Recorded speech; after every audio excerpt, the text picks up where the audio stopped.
Welcome to Australia's Crown Melbourne, where the world's top poker players have gathered to play in the Southern Hemisphere's premier poker tournament. FullTiltPoker.net presents the Aussie Millions. Last week at our exclusive cash game, the chips were flying at a table loaded with star power. Patrick Antonius forced the action, caught some cards, and raked in nearly $200,000. You can't win if you don't gamble. And a familiar face couldn't resist the game. Am I the best cash game player? He's raising another 18,000 with 6 high. Good, very good, man. I get the job done. He loves to play big pots. I would say he's a very tough opponent. And when these two get together, monster pots seem to follow. We end up clashing a lot in a lot of big hands because it's hard for either one of us to fold against the other. I hate to lose pots. It's going to be very exciting today. Tonight, poker's biggest names continue to mix it up with over $1 million on the table. FullTiltPoker.net presents the Aussie Millions Cash Game Invitational. We come to you from Australia's beautiful Crown Melbourne, the home of the 2008 Aussie Millions. Tonight's action's about to get underway. I'm Barry Tompkins alongside the professor of poker, Howard Lederer.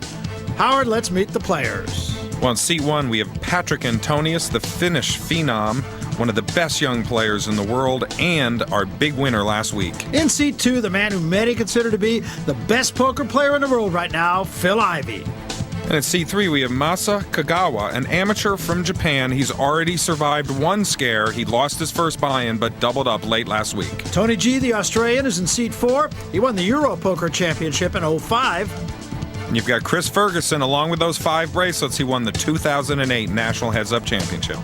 Gus Hansen is our returning champion from last year's Aussie Millions main event. And John Jawanda, he's a 3-time WSOP bracelet winner and one of the best all-around players in the world. And finally, in seat number 8, Eli Elezra, a millionaire Vegas businessman who plays in many of the world's biggest games. Let's take a look at the standings. Patrick Antonius sits atop the field right now with a gain of just under 185,000 Australian dollars. And maybe Elezra was looking depressed because he's lost nearly $130,000 of his own money in this high-stakes cash game. Well, Barry, the cards are in the air. We've got Jawanda straddling. That means he's doubled the big blind to 16, but he is live to raise. Eli Elezra going to call. Okay. Ivy folds, the action folding around to Tony G now. Tony G calling with an ace-jack. We saw him willing to limp last week with just about any 2 cards. Ferguson throws it away. Now Gus Hansen. An 8-4 from the big blind. He'll call for 800 more. Action continuing much like last week. People willing to limp in with a lot of hands. In this deep stack format, if you catch the right flop, you might really get paid off. 4 players to the flop. Ace 10-3 on the flop. 2 hearts. Big flop for Tony G. Top pair with a jack kicker, but Eli Elezra's flopped a flush draw and leads out. Makes it $4,000 to go on. And Tony G going to raise to $14,000. Where he's going to take his stand. He knows that he may not have the best hand, but he wants to find out where he's at. Eli Elezra just calls. Tony G with the best hand so far. On the turn, a queen of clubs, no help. Elezra checks, and Tony G makes it $25,000. Well, Tony G keeping the pressure on.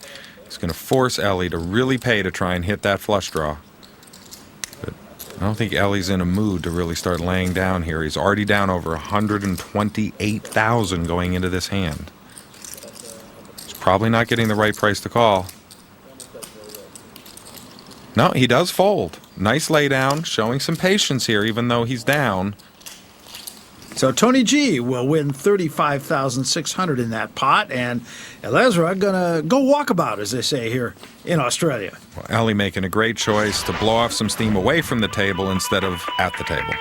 The rules, the game is no limit Texas Hold'em. Players can buy in for any amount and come and go as they please. And each chip representing an actual Australian dollar amount, that's currently about 90 cents to the US dollar. The chip values ranging from 100 to 25,000. That's that white tile worth 25,000 Australian dollars.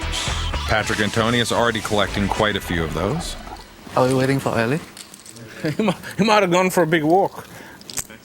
It looks like both Ellie and Masa Kagawa have left the table, so we're going to be playing this hand six-handed. Remember, you don't have to play when you're playing cash game. In a tournament, these players would be getting dealt in and blinded out. Patrick Antonius suited 10-9. And he's going to raise it to 2,500. One of the few hands so far where someone hasn't straddled. Tony G going to call this after Phil Ivey folded. Chris Ferguson folds. So does Hansen. Well, pretty strong drawing hand so far. So Jawanda will call. 3 players to the flop. And here is the flop. Ace, Queen, 10 of diamonds. Wow. Oh, I've only had 2 royal flushes in my career, Barry. This is a very rare hand. Obviously, Tony G with the nuts and no possible way of losing this hand unless he should somehow misread his hand and fold. You had a big look like you're gonna bet. And it's been checked around to Patrick. And he checks his bottom pair. I check. and so does Tony. Well, of course, he's going to give his opponents a chance to maybe catch up a little. And he catches a 9 of diamonds here. Well, Patrick has 2 pair now. If it comes a 9 or a 10 on the river, he could get in trouble with a full house.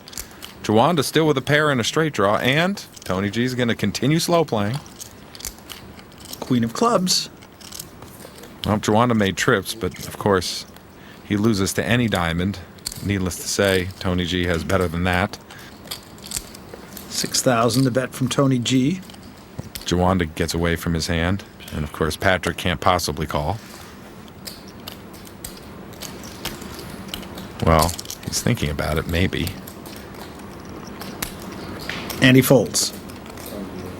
Pretty sick one. Ah, that's sick.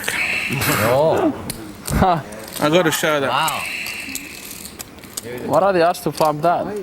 I had trips. Sick. It's not often you can flop a royal flush. So Tony G flops the rarest hand in all of poker, but he can't get paid off.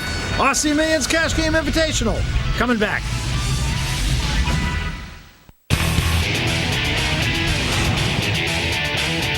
What are the odds to flop that? Well, our stats man tells us the odds against flopping a royal flush are 65,000 to 1, the rarest hand in poker. I'm Barry Tompkins, along with my partner Howard Lederer. 2 players at our table tonight, Patrick Antonius and Phil Ivey. Many people feel the 2 best cash game players in the world. Well, until the recent tragic passing of Chip Reese in late 2007, I just wouldn't have agreed. He was my #1 player. But now, I think you do have to put these 2 guys at the top of the list. They combine that rare combination of a willingness to gamble with talent that it takes to succeed in the rarefied air of the biggest cash games. And the action will begin with Phil Ivey. 4 and 8 blind, no straddle this hand.